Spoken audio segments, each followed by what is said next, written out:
महाशिवरात्रि वह रात है जब ब्रह्मांड जागृत होता है। सामान्यतः लोग रात को सोते हैं, लेकिन कुछ रातें ऐसी होती हैं जो हमें जागृत करने के लिए आती हैं।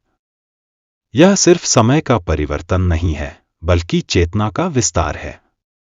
महाशिवरात्रि ऐसी रात है जब पूरी सृष्टि विशेष ऊर्जा से भर जाती है, और सवाल यह है कि क्या हम इस ऊर्जा से जुड़ पाते हैं?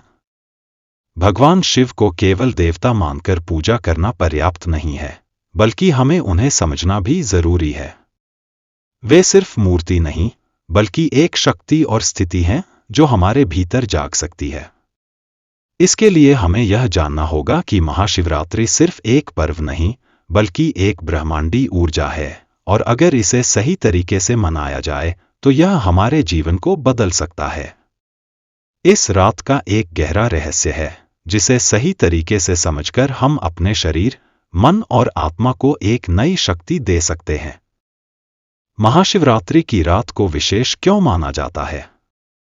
योग विज्ञान के अनुसार इस रात पृथ्वी की ऊर्जा ऊपर की ओर बहती है, जिससे यह समय ध्यान, साधना और मंत्र जाप के लिए उपयुक्त होता है। यदि कोई इस रात सही तरीके से साधना करता है, तो वह महसूस कर सकता है कि उसकी चेतना अधिक स्पष्ट हो रही है, उसका मन शांत हो रहा है, और एक नई ऊर्जा का संचार हो रहा है। केवल जागरण या मंदिर जाना पर्याप्त नहीं है। जब तक हम महाशिवरात्रि को पूरी शक्ति के साथ नहीं अपनाते, इसका असली प्रभाव हमारे जीवन में नहीं आ सकता। महाशिवरात्रि से जुड़ी पौराणिक कथाओं में गहरे आध्यात्मिक संदेश छिपे हैं। समुद्र मंथन से अमृत नहीं, बल्कि विष निकला था, जिसे भगवान शिव ने अपने गले में धारण किया। यह कथा हमें यह सिखाती है कि जीवन में अमृत पाने के लिए पहले अपने भीतर के विष को संभालना जरूरी है। महाशिवरात्रि पर हमें अपने भीतर की नकारात्मकता को संभालना सीखना होगा। महाशिवरात्रि की रात को सोने की बजाय जागकर ध्यान में बैठना चाहिए, क्योंकि इस रात हमारी ऊर्जा का स्तर कई गुना बढ़ सकता है। महामृत्युंजय मंत्र और ओम नमः शिवाय का जाप करने से नकारात्मक ऊर्जा समाप्त होती है और साधना को बल मिलता है। रुद्राभिषेक करने से जीवन में शांति और स्थिरता आती है, और भगवान शिव को अपने भीतर अनुभव करना जरूरी है। महाशिवरात्रि का व्रत रखना एक आध्यात्मिक और वैज्ञानिक प्रक्रिया है।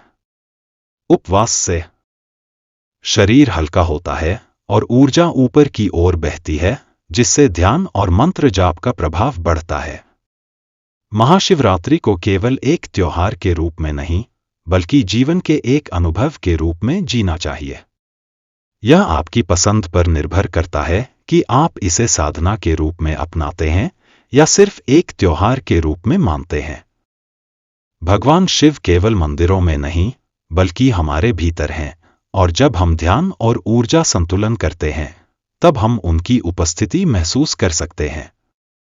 दोस्तों, अगर यह जानकारी आपको अच्छी लगी तो इसे दूसरों तक पहुंचाएं, और हां, इस चैनल को सब्सक्राइब करें ताकि हम इसी तरह की गहरी जानकारी आपके लिए लाते रहे।